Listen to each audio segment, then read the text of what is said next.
नेकपा माओवादी केन्द्रको जारी महाधिवेशनमा माओवादी नेता लेखनाथ नेउपानेले पार्टी अध्यक्ष पुष्पकमल दाहाल प्रचण्डमाथि विभिन्न आरोप लगाएका छन्। उनले फरक मत राख्दै मुख्य समस्या अध्यक्ष पुष्पकमल दाहाल प्रचण्डमा आत्मकेन्द्रित व्यक्तिवादको समस्या देखिएको आरोप लगाएका छन्। उनले भनेका छन्, मुख्यतः कमरेड अध्यक्षमा आत्मकेन्द्रित व्यक्तिवादको समस्या देखिएको छ। तपाईका प्राय सबै सार्वजनिक अभिव्यक्तिमा हाम्रो वर्ग, हाम्रो पार्टी, हाम्रो आन्दोलन र हाम्रो केन्द्रीय समितिको निर्णय भन्ने कतै सुनिँदैन। सुनिन्छ त मैले प्रचण्डले मात्र। उनले तत्कालीन नेकपा कालमा केपी ओलीलाई लेखेको पत्रको उदाहरण दिँदै प्रचण्डको पत्रमा म भन्ने शब्द 34 पटक दोहोरिएको उल्लेख गरेका छन्। ओली भित्रको वाद प्रवृत्तिले कम्युनिस्ट आन्दोलनमा पारेको नकारात्मक प्रभावको खण्डन गर्दै गर्दा माओवादीमा पनि अर्को रूपको वाद प्रवृत्ति देखिएको उनको आरोप छ। यस्तो छ नेउपानेले पेश गरेको फरक मत। हाम्रो पार्टी नेपाल कम्युनिस्ट पार्टी माओवादी केन्द्रको 8औं महाधिवेशनमा अध्यक्ष कमरेड प्रचण्डले प्रस्तुत गर्नुभएको राजनीतिक प्रतिवेदनमाथि निम्न विषयमा म लेखनाथ नेउपाने फरक मत राख्दछु। 1. महाधिवेशनको अर्थ, मूल्य र गुरुत्व जुन हुन्छ त्यो अनुसार विषय र नीतिको कोणबाट यो प्रतिवेदनको समग्र तहमा सङ्गठित छैन। विचार, दृष्टिकोण र दिशामा 7औं महाधिवेशनको प्रतिवेदनभन्दा पछाडि फर्किएको यो प्रतिवेदनले आजका भित्री र बाहिरी समस्याहरूको हल दिन सक्दैन। कि अध्यक्ष कमरेडले लेख्नु भएको हुनाले जस्तो भए पनि प्रतिवेदनकै स्तरमा आएको छ भन्नु पर्यो, कि त सम्मेलनको तयारीको अन्तिम क्षणमा महाधिवेशन भन्ने निर्णयको परिणाम भन्नु पर्यो, नत्र यो प्रतिवेदन महाधिवेशनको गरिमा र ओज बोक्न सक्दैन। 2. यो प्रतिवेदन माथि उडान गरेको तर जमिनमा खुट्टा टेकेको छैन। जमिनमा खुट्टा टेकाउनको लागि नेपाली समाजको आजको चरित्र अथवा अन्तर्विरोधहरू, वर्गहरूबीचको सम्बन्ध र सङ्घर्ष, उत्पादन प्रणाली, उत्पादनका साधनमाथिको स्वामित्व र वितरण प्रणालीबारे अनिवार्य विश्लेषण हुनुपर्दछ।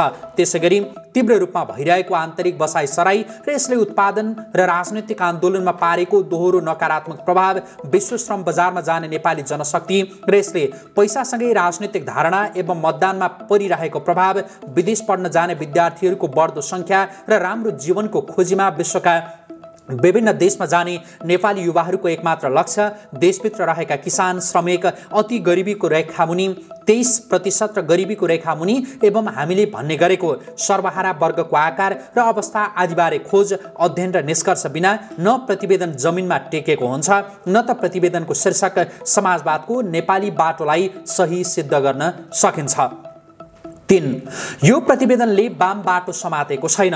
दक्षिणपन्थी संशोधनवादी दिशा सोझिएको प्रतिवेदन माओवादी कम्युनिस्ट पार्टीको महाधिवेशनको प्रतिवेदन कसरी हुन्छ? पहिलो, शान्तिपूर्ण प्रतिस्पर्धाबाट आजसम्म दुनियाँमा न कतै समाजवाद आएको थियो, न आउने सम्भावना नै छ। उहिले 1956 मा बदनाम भएको खुस्चोवी लाइन अनुसार जनवादी क्रान्तिका बाँकी कार्यभार पूरा गर्दै समाजवादको आधार निर्माण भन्ने विषय गम्भीर सैद्धान्तिक विचलन हो। तत्काल वा कार्यनीतिक रूपमा शान्तिपूर्ण प्रतिस्पर्धालाई अवलम्बन गर्ने हदसम्म ठिक मान्न सकिन्छ, तर शान्तिपूर्ण प्रतिस्पर्धाबाट नै वैज्ञानिक समाजवादको आधार निर्माण गर्ने धारणा दक्षिणपन्थ नै हुन आउँछ। दोस्रो, मार्क्सवादको रक्षा, सृजनात्मक प्रयोग र थप विकास गर्ने उद्देश्यबाट चिप्लिएर प्रतिवेदनको धेरै ठाउँमा प्रयोग र परिमार्जन भनिनु मार्क्सवाद बिस्तारै छोड्दै जाने दक्षिणपन्थ हो। तेस्रो, कार्यशैली र संस्कृतिमा हामी जे भन्छौँ त्यो गर्दैनौँ र जे गर्छौँ त्यो भन्न सक्दैनौँ। यो कार्यशैली संस्कृतिमा देखिने अर्को दक्षिणपन्थ हो। 4 नम्बर बुँदा हेर्दा प्रमाणित हुन्छ, त्यहाँ भनिएको छ, भनाइ र गराइमा एकरूपताको अथवा अभाव तथा सिङ्गो कम्युनिस्ट आन्दोलनकै सांस्कृतिक र नैतिक मूल्य मान्यताको नितान्त दयनीय अवस्थाको रोगका कारणले हामी ग्रसित छौँ। हामीले जतिसुकै क्रान्तिकारी कुरा गरे पनि यदि त्यो हाम्रो दैनिक व्यवहार र आचरणसँग गाँसिएको छैन भने त्यो सिर्फ लफाजी मात्र हुन जान्छ। नेपाली कम्युनिस्ट आन्दोलनमा लामो समयदेखि काम गरेर पनि नेतृत्व, कम्युनिस्ट नैतिकता र आचरणको चिन्ताजनक हदसम्म अभाव पाइन्छ। सामान्यतः कार्यकर्ता र जनतामा नयाँ संस्कृति, नैतिक मूल्य मान्यता नेतृत्वबाट नै प्रसारित हुने कुरा हो। तर हाम्रो आन्दोलनको नेतृत्वको जीवनशैली, व्यक्तिगत आचरण र दिनचर्या सामन्ती र बुर्जुवाहरूको भन्दा खासै फरक पाइँदैन।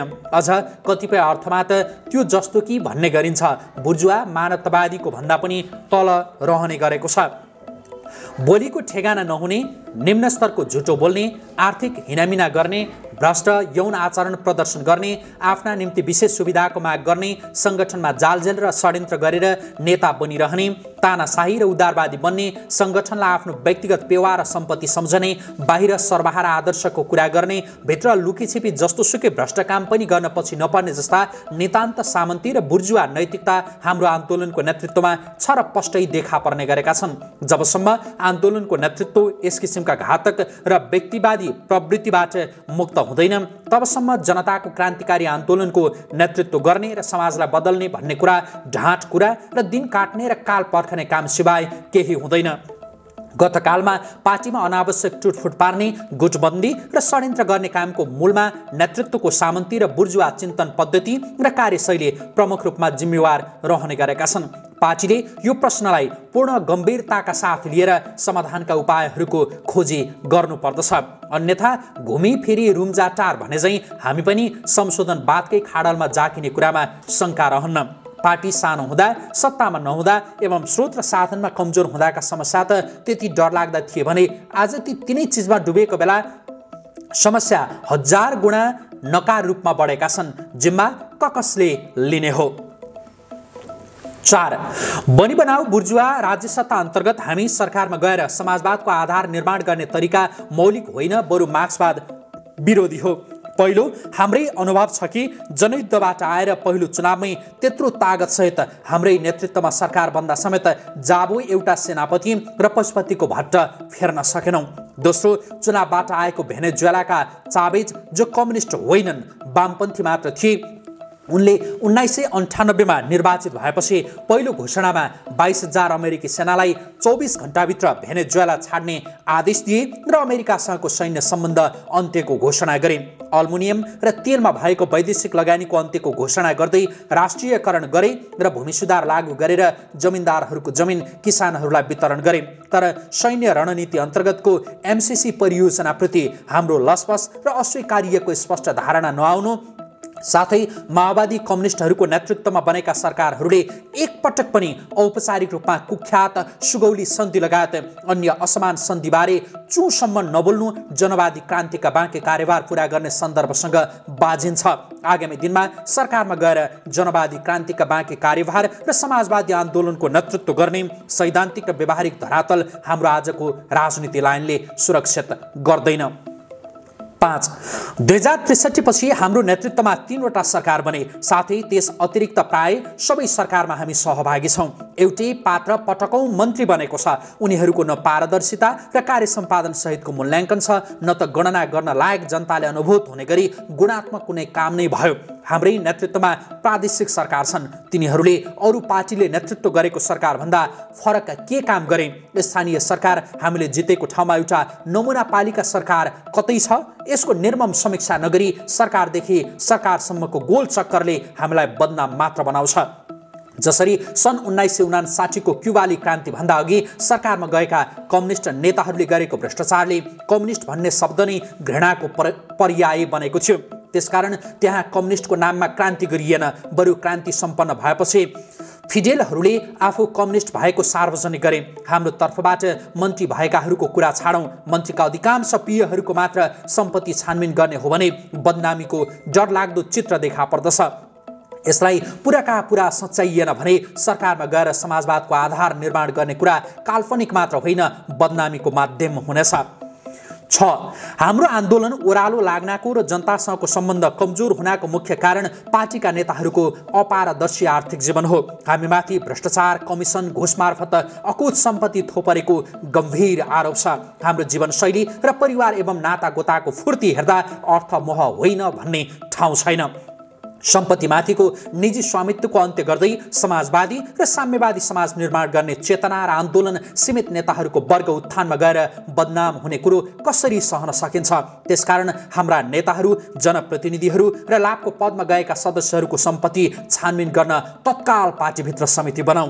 आन्दोलनको अख्तियारी दुरुपयोग गरेर सम्पत्ति थोपर्ने नेताहरूलाई पार्टीबाट कारबाही गर्ने आँट गरौँ अनि बल्ल समाजवादबारे छलफल गर्न सक्ने धरातल बन्छ।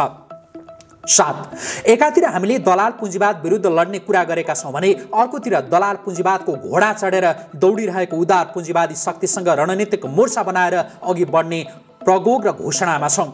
यसलाई सैद्धान्तिक र व्यावहारिक रूपमा सच्याएनौँ भने हामी पनि दलाल पुँजीवादको घोडसवार बन्नुको विकल्प छैन। सायद यही कारण प्रतिवेदनले हाम्रो समाजको वर्ग विश्लेषण गर्न चाहेन र कुन कुन राजनैतिक शक्तिले कुन वर्गको हितमा काम गरिरहेको भनेर विषय प्रवेश गर्न आवश्यक ठानेन। जुन वर्गसँग लडेर जित्नु छ त्यही वर्गलाई मित्र शक्ति बनाउने व्यवहारले हाम्रो कार्यनीतिले रणनीतिलाई पुर्याउने योगदान र वैज्ञानिक समाजवादको आधार निर्माणको पहल अघि होइन पछाडि फर्कन्छ।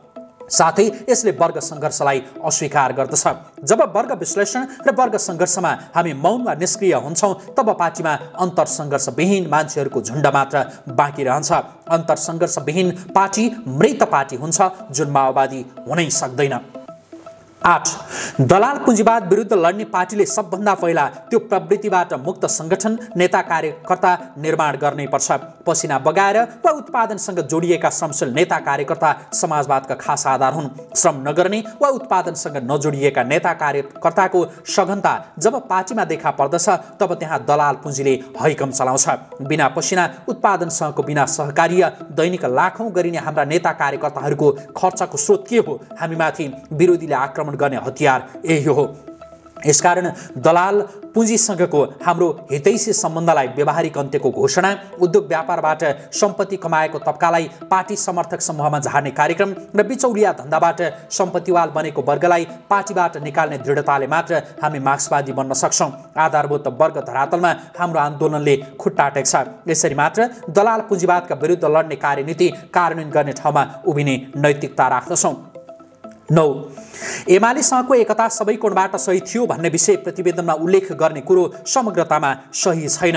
एमालेसँगको चुनावी तालमेल र कार्यगत मोर्चासम्मलाई सही मान्न सकिन्छ, तर शान्तिपूर्ण संसदवादमा डुबेको उदारवादी अर्थतन्त्रको घोडा चढ्ने र ओली जस्तो दक्षिणपन्थी विचारको नेतृत्वसँग छापामार तरिकाले गरिएको एकता सैद्धान्तिक र प्रक्रियागत हिसाबले गम्भीर गल्ती थियो। त्यस्तो पुँजीवादी पार्टीसँग एकता गरेर समाजवादको तयारी भन्ने आँट आजसम्म बिना सङ्कोच गरिरहेका छौँ। यो दक्षिणपन्थ होइन। अदालतले दुई पार्टीलाई अलग बनाएपछि ओली त जान्थे गए, तर ओलीलाई हामीले कारबाही गरेपछि बनाइएका अध्यक्ष सहितको समूह पेरिस डाँडाबाट लुरु लुरु धुम्बाराही जाने कुराले एकतालाई सही थियो भनेर पुष्टि गर्छ।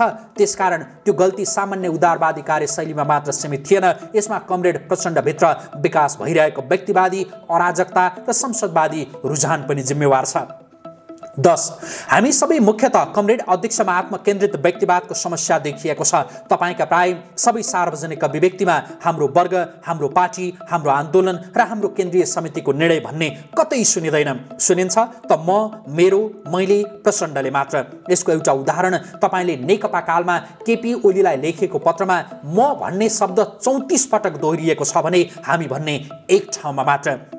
हामीले ओलीभित्रको बा प्रवृत्तिले कम्युनिस्ट आन्दोलनमा पारेको नकारात्मक प्रभावको खण्डन गर्दै गर्दा हामीभित्र पनि अर्को रूपको बा प्रवृत्ति देखिएको छ। तपाईँ आफै सशरीर उपस्थित भएको ठाउँमा तपाईँका लस्करै तस्बिर राख्न कसले निर्देशन दिएको हो? कमरेड अध्यक्ष त्यो ठाउँमा दिलबहादुर वा सुरेश वाग्ले अथवा शहीदहरूको तस्बिर राखेको भए हाम्रो संस्कृति कति सुसङ्गत हुन्थ्यो होला। 14 पुस 2078। यता लेखनाथ नेउपानेले यसरी 10 बुँदामा विभिन्न आरोप लगाइरहेका बेला नेकपा माओवादी केन्द्रका अध्यक्ष पुष्पकमल दाहाल प्रचण्डले भने बन्द सत्रमा फरक मत भनेर विवाद हुने विषय नआएको दावी गरेका छन्। बिहिबार महाधिवेशन स्थलमा सञ्चारकर्मीसँग कुरा गर्दै प्रचण्डले बन्द सत्रमा आफ्नो प्रतिवेदनलाई सहयोग नै पुग्ने गरी सुझाव आएको र कुनै विवाद नभएको भन्दै भ्रममा नपर्न आग्रह गरेका छन्। उनले आफ्नो दस्तावेजलाई परिमार्जन गर्न सहयोग पुग्ने ढङ्गले नै फरक मत र विचार आएको जिकिर गरेका छन्। लेखनाथ नेउपानेको फरक मत पनि आफूले हेरेको र आफूलाई सहयोग पुग्ने गरी नै सुझाव आएको उनको जिकिर छ। समूहगत छलफलका सबै समूहले आफ्नो प्रस्तावलाई समर्थन गर्दै केही परिमार्जन गर्न सुझाव दिएको उनको भनाइ छ। उनले शुक्रबार उठेको प्रश्नको जवाफ दिएर केन्द्रीय समितिको निर्वाचन हुने र त्यसपछि पदाधिकारीको निर्वाचन हुने जानकारी समेत दिए।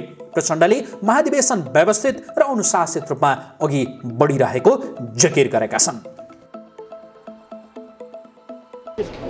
फरक मत भनेर त्यस्तो विवाद हुने खालको एउटा पनि छैन। तपाईहरु कोही भ्रममा नपर्नु होला। दस्तावेजलाई परिमार्जित गर्न सहयोग पुग्ने ढङ्गले राख्नु भएको छ सबै कमिटीहरूले। न्यौपानेले त कडा बोल्नु भयो 10 वटा पोइन्टहरु हैन, केही कडा छैन, मैले हेरिसकेँ, त्यस्तो छैन। हाम्रो महाधिवेशन बडो व्यवस्थित रूपले, बडो अनुशासित रूपले जस्तो कार्यक्रम बनाएको त्यही अनुसार गइराखेको छ।